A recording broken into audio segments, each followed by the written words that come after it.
Me llamo Rosa Elena Campos y tengo 58 años. Esa mañana, frente al espejo del hotel, me até el cabello gris con las mismas manos que habían lavado platos ajenos durante 20 años para que mi hijo pudiera estudiar. Me miré y pensé, hoy es el día más importante de mi vida, porque hoy voy a ver a mi único hijo casarse. No sabía que esa misma noche, delante de 200 personas, mi propia nuera me iba a señalar con el dedo y me iba a llamar la sirvienta que se coló en la fiesta. Pero para entender por qué llegué a esa mesa, vestida con un traje azul que compré en 3 cuotas, primero tengo que contarles quién soy y de dónde vengo. Nací en un pueblo pequeño, donde las mujeres aprendían a cocinar antes que a leer. Me casé joven, con un hombre llamado Ernesto que prometía el mundo y solo dejaba promesas rotas. Cuando mi hijo Mateo tenía apenas 3 años, Ernesto se fue con otra mujer y nunca más volvió a preguntar por nosotros. Ni una llamada, ni un peso, ni un abrazo de cumpleaños.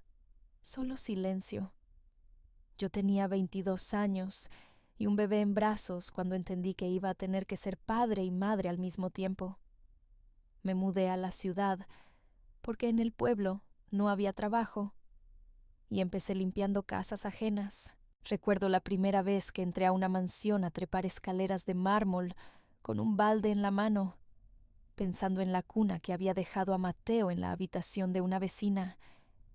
Lloré ese día, pero seguí limpiando y seguí limpiando por casi 20 años. Cada moneda que gané la guardé para él. Nunca tuve un vestido nuevo. Nunca fui a un restaurante. Nunca me permití un lujo. Pero Mateo tuvo uniforme limpio, cuadernos nuevos y después, cuando llegó el momento, tuvo la universidad. Yo trabajaba de día limpiando casas y de noche cosiendo ropa para vender en el mercado. Dormía 4 horas, pero cuando veía a mi hijo estudiando en la mesa de la cocina, sentía que todo valía la pena. Mateo creció siendo un buen muchacho, cariñoso, agradecido, trabajador. Se graduó de ingeniero, el primero de toda nuestra familia en tener un título universitario. El día de su graduación lloré tanto que tuve que salir del auditorio. Pensé que ese era el momento más orgulloso de mi vida. Estaba equivocada. El momento más orgulloso todavía estaba por llegar, y también el más doloroso, aunque los dos llegarían el mismo día, en la misma fiesta, casi en la misma hora. Hace 2 años, Mateo conoció a Valentina en su trabajo. Ella venía de una familia con dinero, dueños de varias propiedades y de una empresa de importaciones. Desde el principio sentí que algo no encajaba entre ellos, pero no por Mateo, por la forma en que la familia de Valentina nos miraba a nosotros. La primera vez que fui a la casa de los padres de Valentina, la madre, una mujer llamada Graciela, me recibió con una sonrisa que no le llegaba a los ojos.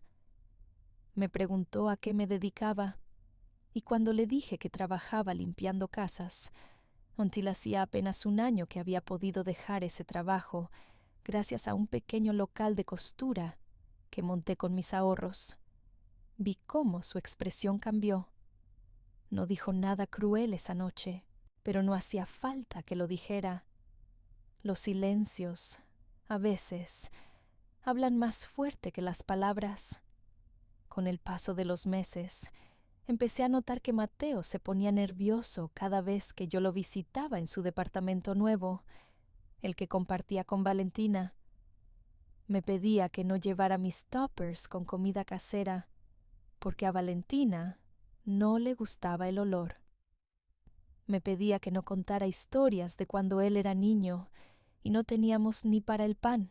Me pedía, sin decirlo directamente, que fuera una versión más pequeña de mí misma. Yo entendía que mi hijo estaba enamorado y que quería que todo saliera bien. Así que callé. Callé muchas veces. Pensé que el amor de una madre también significa hacerse chiquita cuando hace falta, para que el hijo pueda volar. Nunca imaginé que hacerme tan chiquita terminaría casi por hacerme desaparecer del todo. Cuando anunciaron el compromiso, la familia de Valentina organizó una cena de presentación en un restaurante carísimo. Yo ahorré durante 2 meses para comprarme un vestido decente. Esa noche, Graciela me presentó a sus amigas como la mamá de Mateo, que trabajó muchos años limpiando casas. Pero miren, hizo un esfuerzo tan grande. Lo dijo sonriendo, como si fuera un cumplido. Sentí que me clavaban un cuchillo despacio, sin prisa, disfrutando el momento. Esa noche, en el baño del restaurante, lloré en silencio. Me lavé la cara y volví a la mesa con la espalda recta. No iba a darles el gusto de verme quebrada.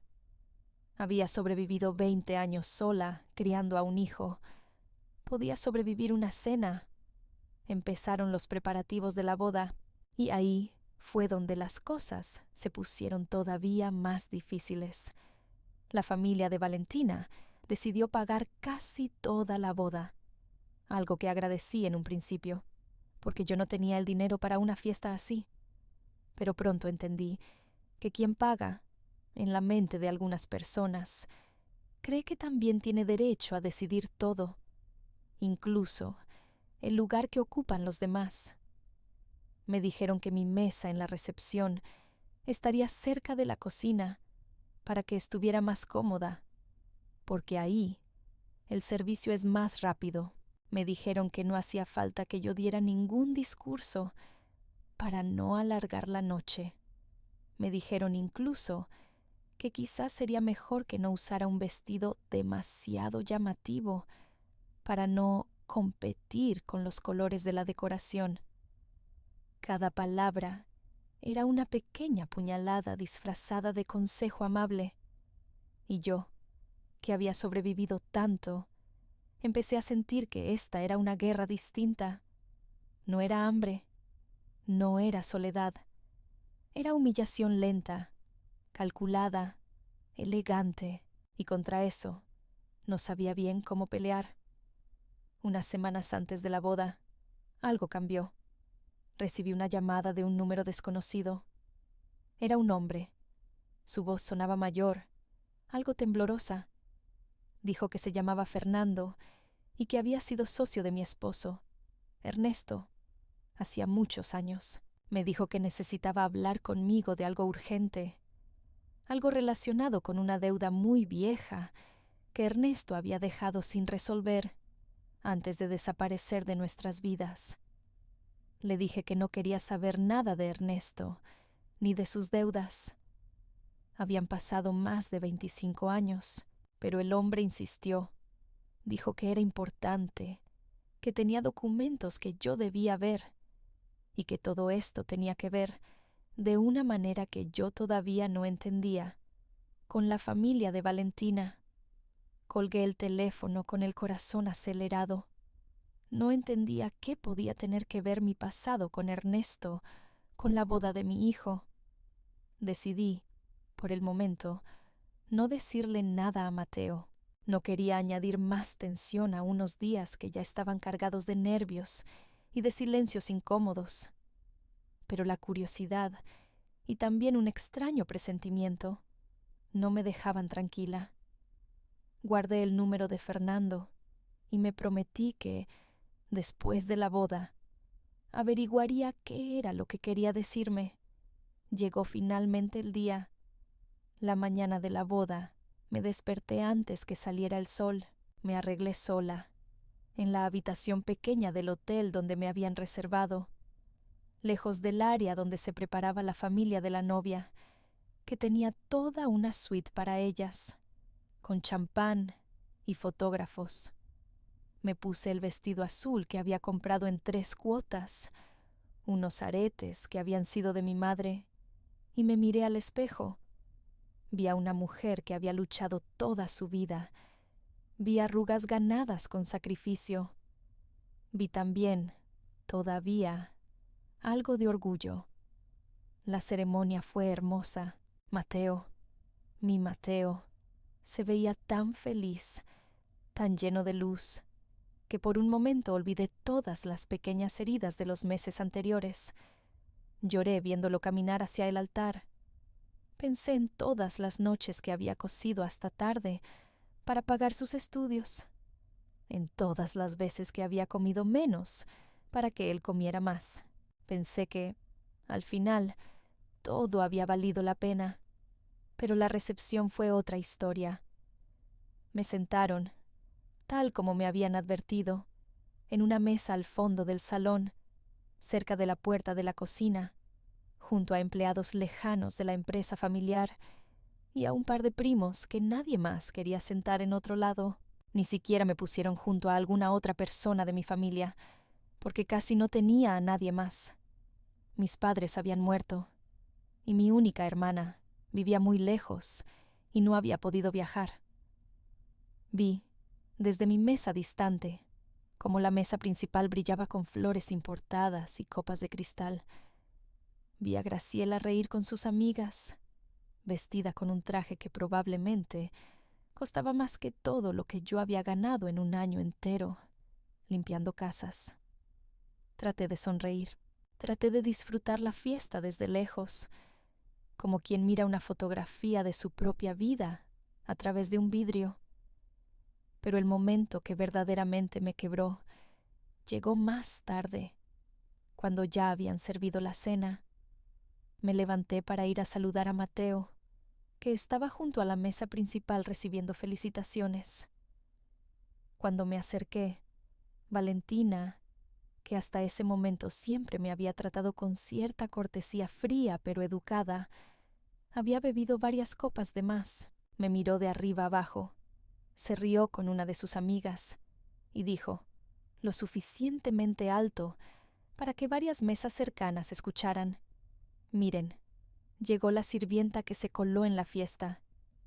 El salón, o al menos la parte que la escuchó, se quedó en silencio por un segundo eterno. Sentí que la sangre se me iba de la cara. Sentí que todos los ojos se posaban sobre mí, esperando a ver qué iba a hacer.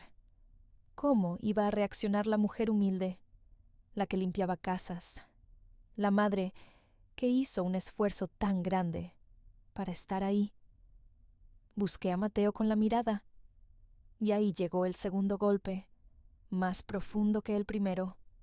Mi hijo no dijo nada. Se quedó parado, con una copa en la mano, mirando al suelo, avergonzado, pero sin defenderme.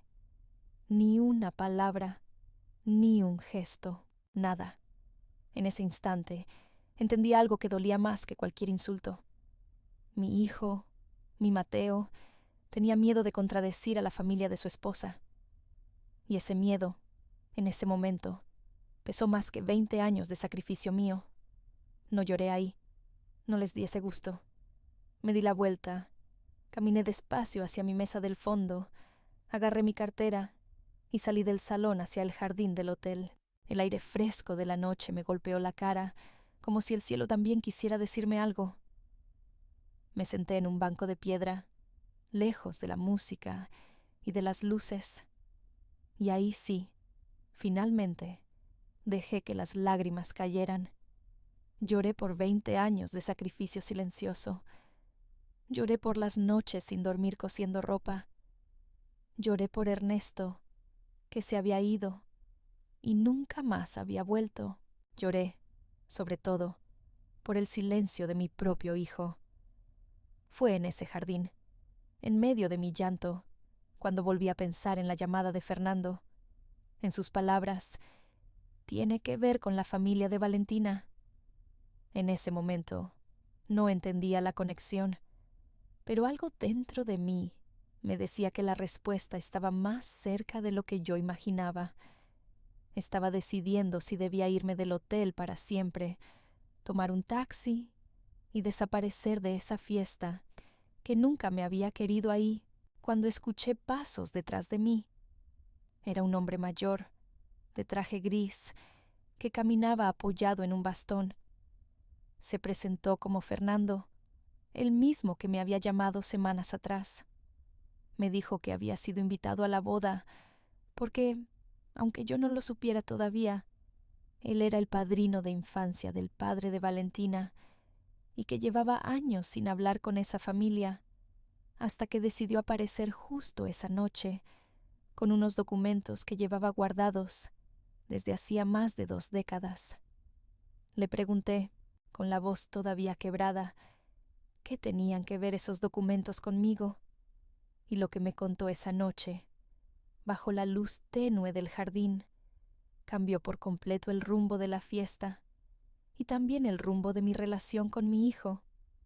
Fernando me explicó que, muchos años atrás, cuando Ernesto todavía vivía con nosotros, él y el padre de Valentina, un hombre llamado Rogelio, habían sido socios en un pequeño negocio de importaciones. Ese negocio, el mismo que después se convirtió en la próspera empresa familiar de Valentina, había empezado con un préstamo de dinero, un préstamo que Ernesto le había dado a Rogelio en un momento desesperado, usando dinero que en realidad pertenecía a la familia, dinero que había salido, en parte, de un pequeño ahorro que yo tenía guardado para Mateo. Cuando Ernesto se fue de nuestras vidas, se llevó consigo cualquier registro de ese préstamo. Nunca me dijo nada.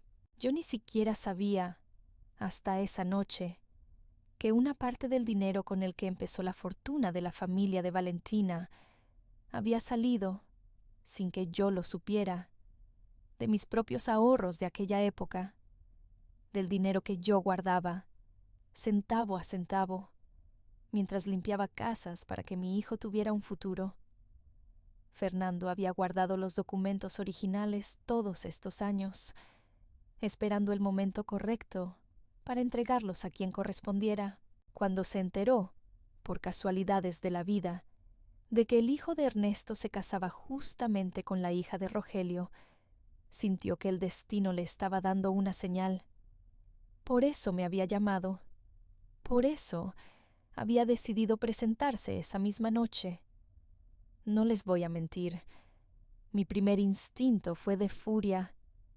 Furia contra Ernesto, que incluso después de tantos años seguía apareciendo en mi vida para complicarla. Furia contra el destino, que parecía disfrutar poniéndome siempre a prueba en los momentos más difíciles.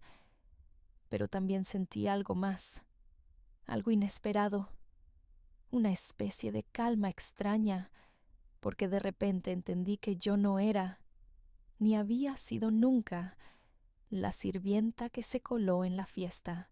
Yo era, sin saberlo, una de las personas que había hecho posible que esa fiesta, esa fortuna, esa familia entera, pudieran existir tal como las conocíamos. Fernando me preguntó qué quería hacer con esa información. Me dijo que él estaba dispuesto a hacer lo que yo decidiera, guardar silencio para siempre, hablar solamente con Rogelio en privado, o decir la verdad frente a todos, esa misma noche, en medio de la fiesta. Ahí llegó la decisión más difícil de toda mi vida. Por un lado, una parte de mí quería entrar a ese salón y gritar la verdad frente a todos, frente a Graciela con su sonrisa falsa, frente a Valentina con su copa de más, frente a todos los que me habían mirado por encima del hombro toda la noche.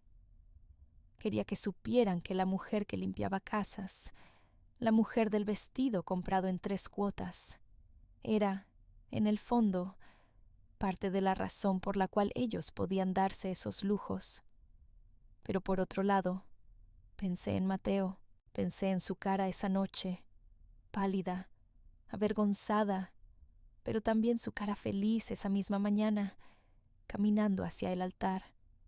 Pensé que, si yo entraba ahí y explotaba toda esa verdad como una bomba, tal vez ganaría una batalla de orgullo, pero podía destruir para siempre el matrimonio de mi hijo y quizás también la poca relación que me quedaba con él.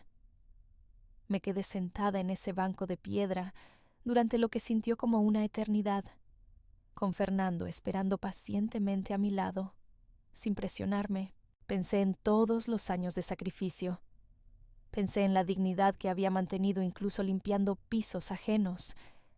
Pensé que la verdadera fuerza, muchas veces, no está en gritar, sino en elegir con sabiduría el momento y la manera de decir las cosas.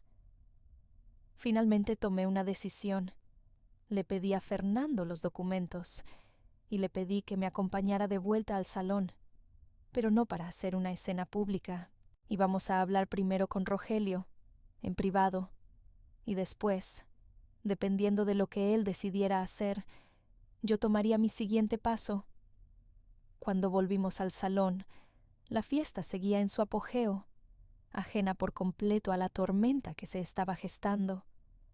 Encontré a Rogelio junto a la barra, conversando con otros invitados. Le pedí, con toda la calma que pude reunir, que habláramos un momento en privado. Algo en mi mirada, o quizás en la presencia de Fernando a mi lado, hizo que aceptara sin preguntas. Nos apartamos a una sala contigua al salón principal. Ahí, con las manos temblorosas pero la voz firme, le mostré los documentos. Vi cómo el rostro de Rogelio cambiaba, cómo el hombre seguro y sonriente de hacía unos minutos se transformaba, poco a poco, en alguien pálido, sorprendido, incluso avergonzado. Me confesó, en ese momento, que él siempre había sospechado que parte del capital inicial de su negocio venía de un origen que Ernesto nunca le había explicado del todo, que había preferido no hacer demasiadas preguntas en su momento, porque necesitaba ese dinero desesperadamente para sacar adelante a su joven familia. Me dijo que jamás imaginó que ese dinero pudiera pertenecer, aunque fuera en parte, a la madre de un muchacho que, años después, terminaría casándose con su propia hija. Le pregunté qué pensaba hacer con esa información, y Rogelio, para mi sorpresa, no intentó negar nada ni minimizar lo ocurrido. Me dijo que él sabía, mejor que nadie, lo que significaba empezar de la nada, porque también había crecido en una familia humilde antes de hacer fortuna. Me dijo que entendía perfectamente lo que yo había sacrificado y que, aunque el dinero de aquel entonces ya no se podía devolver de la misma forma, sentía que me debía, como mínimo, respeto y reconocimiento. Volvimos juntos al salón principal, y ahí, frente a mi propia sorpresa, Rogelio pidió el micrófono a la banda que tocaba en ese momento. El salón se fue quedando en silencio, curioso por lo que el padre de la novia tenía para decir. Vi a Graciela fruncir el ceño, sin entender qué pasaba. Vi a Mateo buscarme con la mirada entre la gente, hasta encontrarme parada junto a su suegro. Rogelio, con la voz un poco quebrada, empezó a hablar. Dijo que quería aprovechar ese momento para hacer un reconocimiento que, según sus palabras, debía haber hecho hacía mucho tiempo. Habló de los inicios de su empresa, de las dificultades de aquellos primeros años, y contó, sin entrar en todos los detalles dolorosos de mi historia personal, que una parte fundamental de ese comienzo se lo debía a un préstamo que, sin saberlo entonces, provenía de los ahorros de una mujer trabajadora que había luchado sola para sacar adelante a su hijo. Dijo mi nombre completo frente a todos: Rosa Elena Campos. Dijo que esa mujer, esa noche, no era una invitada de segunda categoría sentada al fondo del salón. Dijo que, sin ella saberlo hasta hacía apenas unos minutos, había sido una pieza fundamental para que esa familia pudiera prosperar. Y terminó diciendo algo que jamás olvidaré, que estaba profundamente avergonzado por cómo algunos miembros de su familia me habían tratado esa noche, y que pedía, frente a todos los presentes, disculpas en nombre de su familia. El salón entero quedó en un silencio absoluto. Sentí cientos de ojos sobre mí, pero esta vez no sentí vergüenza. Sentí, por primera vez en mucho tiempo, que estaba de pie con la cabeza en alto, no por lo que tenía, sino por lo que había construido con mis propias manos durante toda una vida de sacrificio. Vi a Graciela con el rostro pálido, sin saber qué decir. Vi a Valentina bajar la mirada, avergonzada, quizás por primera vez consciente del peso real de sus palabras de horas antes. Y vi a Mateo, mi hijo, caminar entre la gente hasta llegar a mí, con lágrimas en los ojos, y abrazarme frente a todos los invitados. Me susurró al oído que lo sentía, que había sido un cobarde al quedarse callado cuando Valentina me insultó, que toda su vida había sabido, en el fondo, todo lo que yo había sacrificado por él, pero que en el afán de encajar en su nueva vida, había permitido que otros me faltaran el respeto sin defenderme como debía. Me dijo que estaba profundamente arrepentido y que a partir de esa noche las cosas iban a cambiar. No voy a decir que esa disculpa borró de inmediato todo el dolor de esa noche, ni de los meses anteriores. Las heridas profundas no se curan con una sola frase, por más sincera que sea, pero sí sentí que algo, en el fondo, empezaba a sanar. Valentina se acercó también, con los ojos llenos de lágrimas, y me pidió perdón delante de todos. Me dijo que había bebido de más, que no era excusa, pero que en el fondo, muchas veces, había sentido inseguridad frente a la relación tan cercana que yo tenía con Mateo, y que esa inseguridad, mal manejada, la había llevado a decir cosas crueles que no reflejaban lo que realmente sentía. No sé si le creí del todo esa noche, pero decidí darle el beneficio de la duda, porque yo también sé lo que es cometer errores cuando el miedo nos gana. El resto de la fiesta transcurrió de una manera muy distinta a como había empezado. Me sentaron, finalmente, en la mesa principal, junto a mi hijo. Bailé con Mateo la canción que habíamos elegido juntos meses atrás, la misma que yo le cantaba cuando era pequeño, y no teníamos dinero, ni para el aire acondicionado en las noches de verano. Lloramos juntos, esta vez de una manera distinta, una manera que unía en lugar de separar. Al final de la noche, cuando los invitados ya se habían ido y solo quedábamos algunos familiares cercanos, Rogelio se acercó a mí una vez más. Me dijo que, más allá de cualquier disculpa pública, quería hacer las cosas bien de verdad. Me ofreció, como forma de reparación, ser parte de un pequeño negocio familiar, una idea que yo llevaba años queriendo desarrollar, un taller de costura más grande, donde pudiera enseñar el oficio a otras mujeres en situaciones parecidas a la que yo había vivido durante tantos años. Al principio dudé en aceptar. No quería que pareciera que todo esto había sido una estrategia para sacar provecho económico de una situación incómoda, pero Rogelio insistió, diciendo que no se trataba de caridad, sino de justicia, y que él tenía la posibilidad real de ayudar a que mi sueño se hiciera realidad, sin que eso implicara ningún tipo de deuda o condición oculta. Después de pensarlo mucho, decidí aceptar, no por el dinero, sino por la oportunidad de ayudar a otras mujeres que, como yo alguna vez, necesitaban una mano que las ayudara a levantarse. Hoy, casi un año después de aquella boda, las cosas son diferentes.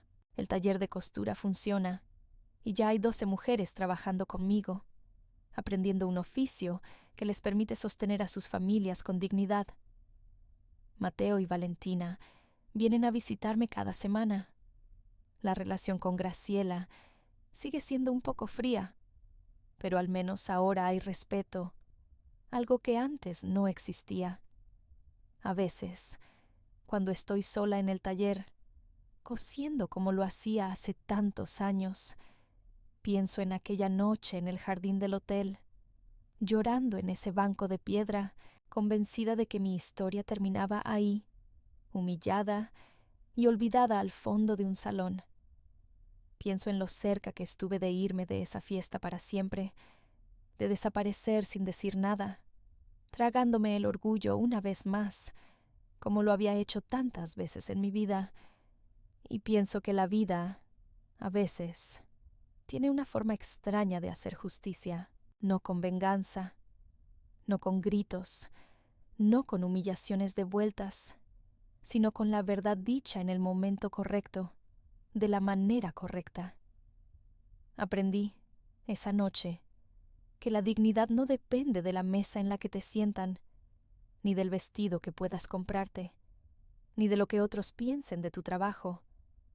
La dignidad se construye con cada sacrificio silencioso, con cada noche sin dormir, con cada moneda ahorrada para que otro pueda tener un futuro mejor, y esa dignidad, tarde o temprano, encuentra su momento de ser reconocida, aunque a veces tengamos que esperar 20 años o una boda entera para que finalmente alguien diga nuestro nombre en voz alta y con respeto. Hoy, cuando alguien me pregunta a qué me dedico, ya no bajo la mirada. Digo con orgullo que soy costurera, que soy dueña de un pequeño taller y que fui, durante 20 años, la mujer que limpiaba casas para que su hijo pudiera estudiar, porque entendí, finalmente, que no hay nada de qué avergonzarse en el trabajo honesto.